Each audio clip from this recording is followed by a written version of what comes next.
The lapse in Prime Minister Narendra Modi's security arrangement on 5th January left his convoy stranded on flyover for around 20 minutes near Firozpur in Punjab.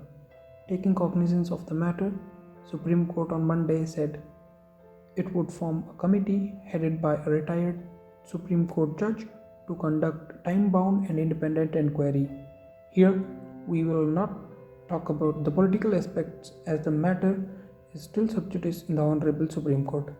However, in this video, we will talk about an agency of Government of India whose sole responsibility is protecting the Prime Minister, the Special Protection Group, SPG. Here on this channel, we discuss news with some deeper insights and better understanding. If that sounds good to you, please hit the subscribe button. So, let's get started. I was asked a very basic question by a kid. How can SPG in their business suits or safari suits offer protection when they are not seen with any modern weapon in their hands? We'll answer this question later in the video. But for now, the question is, where do they come from? The SPG draws its personnel, both men and women, from Central Armed Police Forces. They're all volunteers, best of the best. Only those who make it through 6 months of intense training qualify to protect the Prime Minister of India, which is their primary job. That is, to provide proximate security using their body as armor if the need be.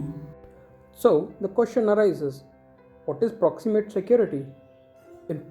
In proximate security, protection is provided from the close quarters during the journey by road, rail, aircraft, be it in India or overseas, and shall include places of function, engagements and residence or halt.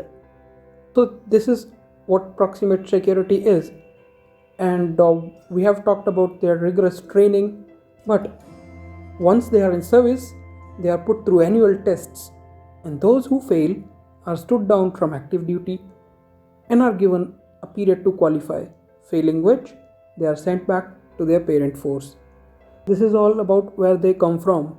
Headquartered at Dwarka in southwest Delhi, with the infrastructure for acquiring combat fitness, the Human Performance Center, as they call it, is a state-of-art gym and all the facilities needed are available here. Coming back to the initial question, how can SPG in business suits offer protection when they are not seen with any modern weapons in their hands? So, with their signature dark sunglasses and business suits with suit buttons mostly undone, they have their guns which are always loaded and they are trained to shoot within 3 seconds and they shoot to kill. We only see a fraction of their presence around PM. They are there among the crowd in plain clothes, on top of the buildings or in the trees to ensure fail-proof and zero-error security to the Prime Minister. SPG officers have been awarded so far a Shaurya Chakra, 43 President Medal for distinguished service and 323 police medals for their meritorious service. That tells how good they are at what they do. Members of SPG are barred by the SPG Act to have any contact with media or from publishing or collaborating in publication of any book, letter or any other document related to their work, including upon their retirement from the government service. The SPG and its personnel are exempted from any information disclosure requests under the Right to Information Act 2005. Now let's talk about how it all started and when did it actually start. Before 1981, the security of Prime Minister at their official residence was the responsibility of the Special Security District of the Delhi Police. After the assassination of Prime Minister Indira Gandhi by 2 of her Delhi Police security personnel on 31st October 1984. So after her assassination, the Ministry of Home Affairs set up the Birbal Nath Committee to examine the issue and submit its recommendation to government for prime ministerial security.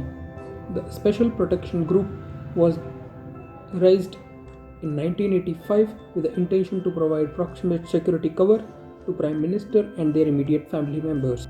Dr. S. Subramaniam, then Joint Director in the Intelligence Bureau, assumed the office as first Director of SPG.